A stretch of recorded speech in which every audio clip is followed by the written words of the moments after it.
À l'émission d'aujourd'hui, je vous invite à rencontrer Monsieur et Madame Terry et Heather Smith.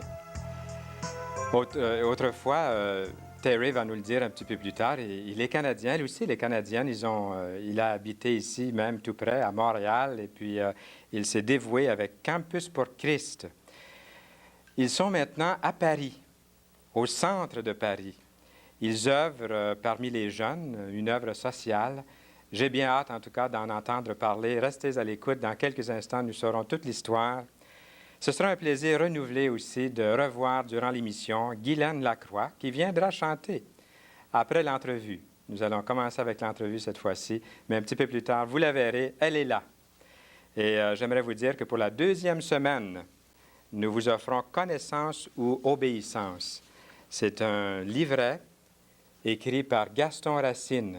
Il est auteur, il est conférencier. Il est ici au Québec depuis plusieurs années. Je pense que c'est 25 ans au moins. Et vous aurez beaucoup de plaisir, d'intérêt à lire ce qu'il écrit, parce qu'il écrit quelque chose de concret, quelque chose de pratique. Un titre, par exemple, qui saute aux yeux, « La folie d'une science sans Dieu ». C'est quelque chose, il faut le lire. Alors, j'espère que vous aurez l'occasion de demander aussi le Petit Nouveau Testament. Vous verrez l'adresse à la fin. Si vous téléphonez en ce moment, vous demandez ce livre, Connaissance ou Obéissance, mais à la fin, vous verrez une adresse en Ontario. Et vous pourrez commander ce joli Petit Nouveau Testament qui contient aussi les psaumes. Il est à vous, il vous suffit tout simplement d'en faire la demande. Appelez-nous dès cet instant aussi pour nous faire connaître vos sujets de prière. Nous faisons tous partie ici, à l'émission Toute la Bible en parle, à des cellules de prière. Et nous pourrions prier pour vous. Quel est votre besoin aujourd'hui? Quelqu'un est malade, vous avez besoin d'un emploi, vous avez besoin du Seigneur Jésus-Christ dans votre vie, vous ne savez pas au juste quelle est la réponse? Nous vous invitons à nous appeler dès cet instant.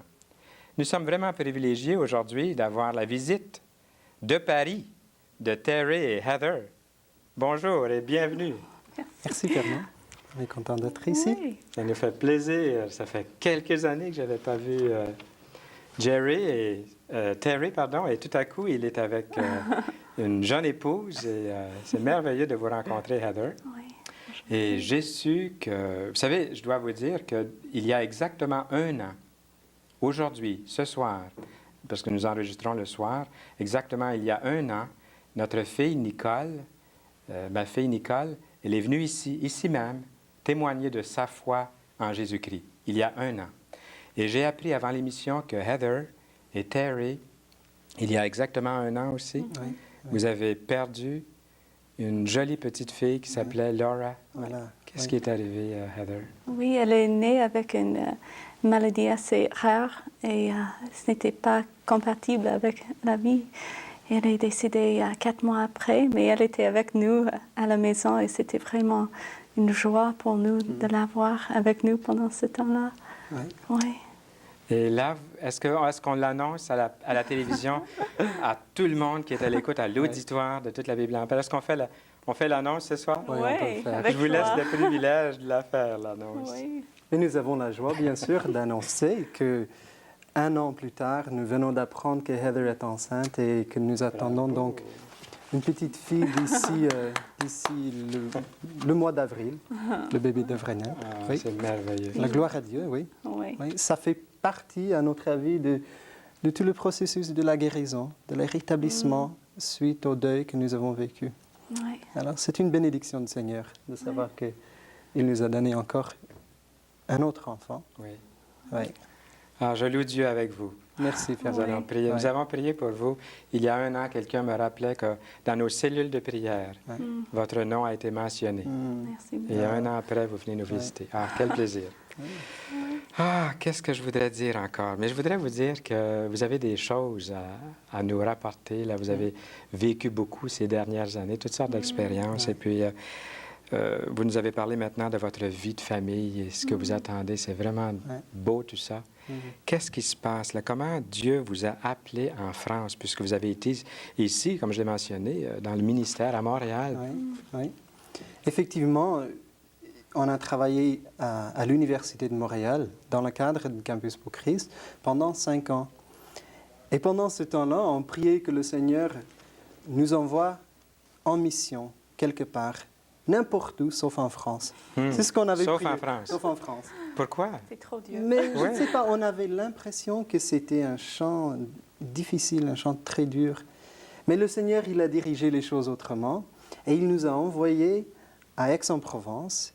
On a donc quitté le ministère de Campus pour Christ et on est parti à Aix pour nous former davantage pour notre service pour le Seigneur. Alors j'ai suivi des études en théologie à la faculté de théologie d'Aix-en-Provence. En même temps, on a suivi des cours de langue pour améliorer notre français. On était engagés dans une église locale. Par la suite, on commençait, et donc ça fait donc quelques mois, on commençait à prier que le Seigneur nous montre exactement notre place dans l'œuvre du Seigneur. Alors, en même temps que nous le prions, il y avait une église à Saint-Maur-des-Fosses, dans le banlieue de Paris, qui priait que le Seigneur leur envoie un couple qui pourrait travailler avec eux. Alors le Seigneur qui orchestre toujours si bien des choses, il nous a mis ensemble. Et donc, depuis 2 mois maintenant, nous sommes engagés, nous faisons partie d'une église locale dans le banlieue de Paris et nous débutons un travail pionnier, je peux presque le dire, d'implantation d'églises au centre de Paris. Vous aimez beaucoup votre expérience. Tout à fait, c'était Oui. dur. Et puis, Heather, est-ce que pour la langue, est-ce que vous appreniez le français avant d'aller à Paris? Juste un tout petit peu. Oui. Je suis toujours un peu gênée avec la langue, mais Dieu m'a aidé beaucoup et les Français sont très, très sympas avec moi. Oui. Ah oui. Oui, ils sont très, très... Alors, lorsque vous revenez au Québec, là, c'est pour faire quoi cette fois-ci? Pendant quelque temps, vous faites une tournée ici. C'est ça, nous sommes au Canada pour 3 mois. Vu le changement d'orientation dans notre travail, on s'est rendu compte qu'il serait bien de revenir, de voir nos églises et nos amis, et bien sûr nos 2 familles, pour leur expliquer un peu ce que nous sommes en train de faire et le travail que nous allons entreprendre à Paris. Donc c'est une tournée de 3 mois. On va être ici jusqu'à Noël et on rentre à Paris donc début janvier. Nous sommes privilégiés de vous avoir. À toute la Bible en parle. Merci. Comment Dieu vous a appelé en France? Puis ensuite, le climat spirituel en France. À moins qu'il y avait encore des choses que tu aurais voulu mentionner concernant cet appel de Dieu. Oui. C'est sûr que le climat spirituel en France fait partie de l'appel. Oui. Parce que nous avons prié que le Seigneur nous montre exactement où sont les besoins. Je suis de l'opinion que la France vit des moments privilégiés pour l'annonce de l'Évangile. La situation actuellement en France est très intéressante. Je pense qu'il faut tenir compte de deux événements historiques qui ont influencé la situation présente. La première, c'est bien sûr la réforme qui a commencé en France et en Allemagne. Mais pendant la réforme, lorsque la France a failli basculer vers le protestantisme, la décision a été prise de ne pas suivre ce chemin. Et il y avait à ce moment-là un refus de la parole de Dieu. Un deuxième événement qui était très important, c'était la Révolution française. On va bientôt célébrer la bicentenaire de la Révolution française. Qu'est-ce que ça va être? Oui, mais c'est peut-être, je ne sais pas, on n'était pas là, on ne sait pas ce qui s'est passé. Mais lors de la Révolution française, le peuple français a refusé le roi et a refusé toute autorité, a rejeté toute soumission. Et à ce moment-là, le peuple français, à mon avis, a refusé Dieu. Et donc, depuis ce temps-là, quelle place a-t-il dans la vie des Français? Je pense qu'il faudra quand même souligner le fait que les Français sont quand même un peuple religieux. Alors s'ils ne suivent pas le Dieu de la Bible, ils vont chercher une autre divinité. Alors que ce soit la raison, l'existentialisme ou peut-être même les religions orientales, le mysticisme qui est là, c'est quand même un Dieu, une idole qu'ils se font pour adorer. Présentement en France, le mouvement catholique est très important. Il faut pas nier ce fait. Pour l'Église catholique, la France, c'est la sœur aînée. On peut constater également la situation de l'islam en France, qui prend un ressort remarquable maintenant. Et j'aimerais juste faire Pardon, une petite pause ici pour... Avant l'émission, vous avez parlé de l'arrière-plan de votre épouse. Ah oui, oui. Est-ce que ça serait le moment de mentionner ça? Je vous laisse Oui, continuer. peut-être, oui. Oui, en fait, mon grand-père paternel était musulman et ma grand-mère maternelle était témoin de Jéhovah. Alors, ma famille était religieuse, mais pas chrétienne. Et c'était quand même par la grâce de Dieu que je l'ai rencontré quand j'avais 13 ans. Et je prie toujours pour ma famille. Et Est-ce que la famille continue toujours à pratiquer leur arrière-plan religieux? Est-ce que c'est toujours actif? Non, pas maintenant, parce que mon grand-père est décédé. Et mon père, il pense plutôt à l'évolution ou les choses comme ça, pas vraiment... Donc, vous êtes vraiment préparés tous les deux à servir le Seigneur avec un arrière-plan comme ça. Maintenant, tous les deux, vous êtes au Seigneur, vous le servez dans un contexte tout à fait différent de votre arrière-plan. Oui. Alors, est-ce que c'est une pause qui était trop longue, Terry, ou si tu peux reprendre où tu je étais peux rendu bien là? reprendre. Alors, j'expliquais que la situation présente favorise l'annonce de l'Évangile, à mon avis.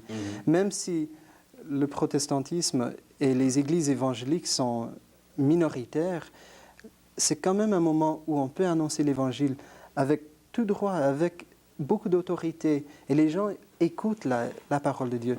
Je donne seulement l'exemple de la campagne de Billy Graham l'année dernière. Oui. Tout le monde a promis le désastre pendant cette campagne.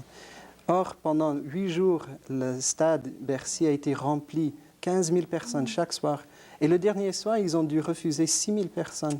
Et pendant cette semaine, 15 000 personnes ont répondu à l'appel qu'a annoncé M. Graham. Gloire à Dieu. Puis, ils avaient prophétisé ou prédit que ça serait un fiasco, la campagne, Oui, parce que tout à fait, oui. les Français, eux, ne vont pas pour cette sorte de réunion-là, Tout entre à fait, guillemets. oui. Là. Oui. Ouais.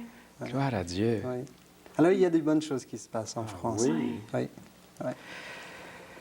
Et votre ministère à Paris, là, automatiquement, vous en avez parlé un petit peu, mais est-ce que vous voulez développer un petit peu quelle est une semaine typique, par exemple, à Paris pour vous deux? Ça serait intéressant. Oui, d'accord. Alors, c'est tout récent parce que nous sommes à Paris maintenant depuis seulement un mois.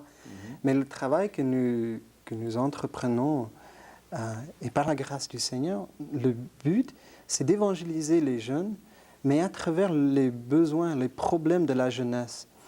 Nous nous occupons d'un centre qui s'appelle le Point Rencontre Jeunes, qui est situé à la place de la République. Et le travail que nous faisons au Point Rencontre Jeunes, c'est un travail d'aide matérielle et d'aide sociale pour les jeunes qui ont des problèmes, des jeunes défavorisés souvent. Ils viennent se renseigner. Comment peux-je trouver un boulot, un travail? Comment est-ce que je peux être logé? Je débarque ici à Paris, je ne sais pas où tourner pour trouver la nourriture, un logement. Qu'est-ce que je devrais faire? Alors, ils viennent se renseigner chez nous. Nous sommes un des seuls organismes qui est autorisé par l'État et nous sommes le seul organisme chrétien à pouvoir aider les jeunes. Oui, comment se fait-il que c'est le seul organisme autorisé par l'État? Pour maintenant, moi je prie que d'ici quelques années, il y en aura des centaines. C'est un grand privilège. C'est un privilège, c'est un miracle, je pense. Si, vu la bureaucratie française, c'est pas très facile d'obtenir cela, mais le Seigneur a ouvert les portes. Le travail existe maintenant depuis plusieurs années, mais depuis seulement 3 ans, l'orientation a été prise pour un travail social.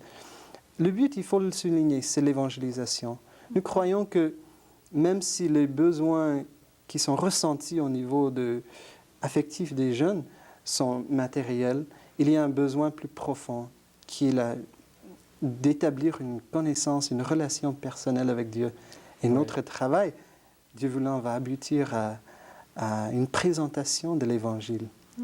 Vous avez pour but de conduire ces jeunes-là au Seigneur, mais vous répondez à des besoins vraiment précis comme celui du boulot, puis de la bouffe, puis de tous ces problèmes, même probablement plusieurs autres Oui. problèmes que les jeunes ont, comme tout partout, hein, dans toutes Oui, les grandes c'est villes ça, du monde. oui.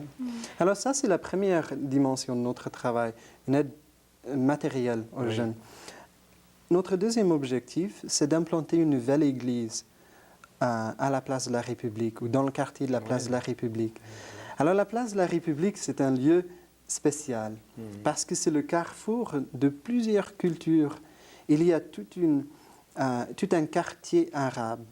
Et donc il faut savoir évangéliser, partager la bonne nouvelle avec nos amis musulmans. Il y a juste en face un quartier juif.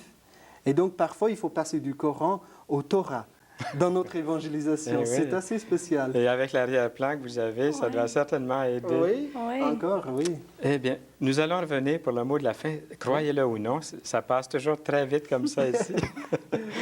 Et il va falloir, lorsque vous revenez par ici, toujours nous appeler pour nous donner un petit rapport D'accord. de ce qui se passe dans C'est votre gentil. ministère. Oui. Et tantôt, vous revenez pour nous dire un petit peu là, ce que vous avez à cœur comme dernière parole. D'accord. Merci beaucoup. Oui. Eh bien, nous adressons maintenant à vous pour dire que vous êtes privilégiés aussi, puisque pendant l'émission, vous pouvez nous appeler. Et c'est pendant l'émission qu'il faut nous appeler pour faire la demande d'un livre intitulé « Connaissance ou obéissance ». Et c'est un livre qui a des titres très, très intéressants. Je vous en ai déjà donné un, je pense. Je ne sais pas si c'est aujourd'hui ou la semaine dernière. Mais nous avons ici « Obéir », c'est aimer l'autre. Être en relation avec Dieu. La croix, signe de salut ou de condamnation. Des questions importantes. Un avertissement solennel. Du cénacle à nos jours. Une personne qui a une vie. Je pense que je vous ai donné tous les titres. Et n'oubliez pas à la fin l'adresse pour commander un Nouveau Testament et les psaumes. Et si, durant l'émission, vous avez un problème, une difficulté, et que vous aimeriez l'apporter, l'amener devant Dieu, devant le Seigneur, et que d'autres prient pour vous, appelez-nous dès cet instant et nous serions heureux de prier pour vous. Eh bien, Guylaine est là. Paroles et musique de Guylaine Lacroix, Je viens à toi, pour tous les cœurs brisés et déchirés.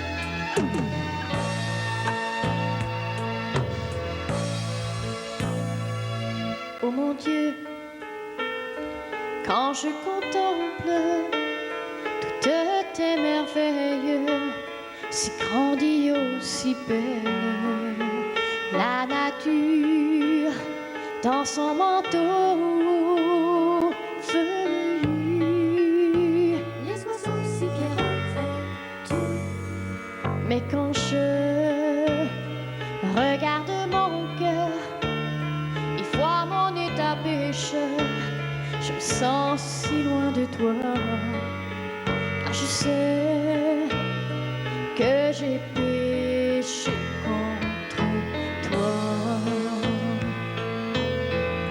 Je viens à toi, le cœur brisé et déchiré, je me repens.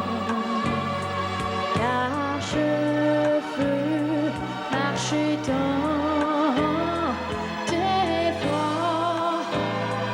Oh, je viens à toi, le cœur meurtri, et je te prie, Seigneur, de faire de ma vie ce que tu veux.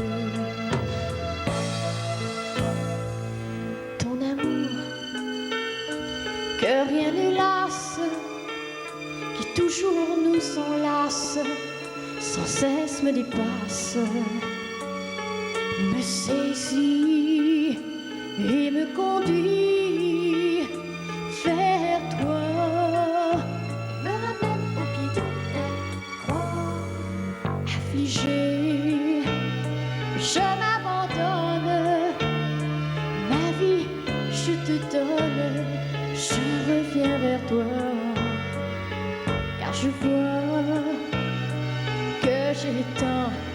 besoin de toi.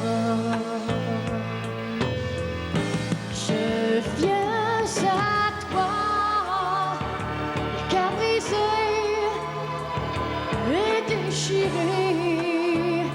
Je me repens, car je veux marcher dans tes voies. Je viens à toi, le cœur meurtri, et je te prie, Seigneur, de faire, oui, de ma vie, ce que tu veux.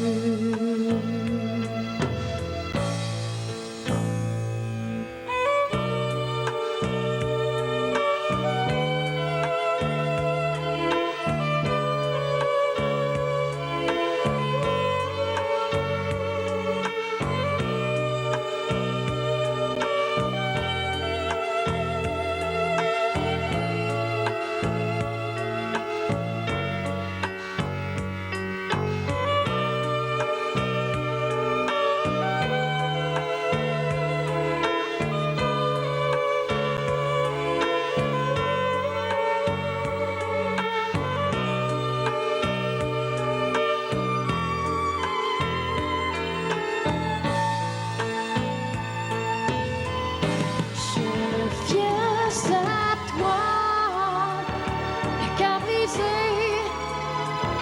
et déchiré.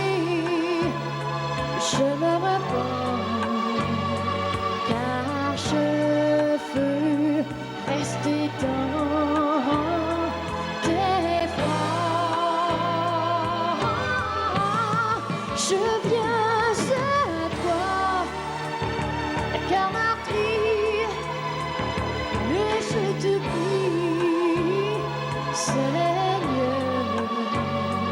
de lui faire, oui, de ma vie, ce que tu veux.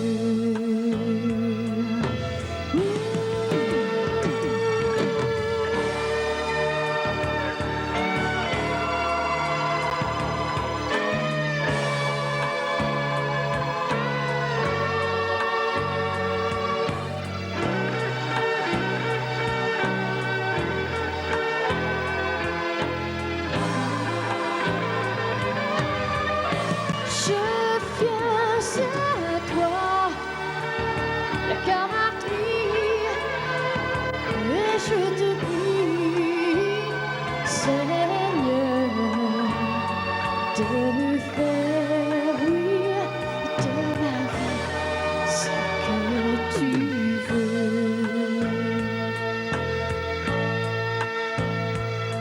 Tu veux, oui.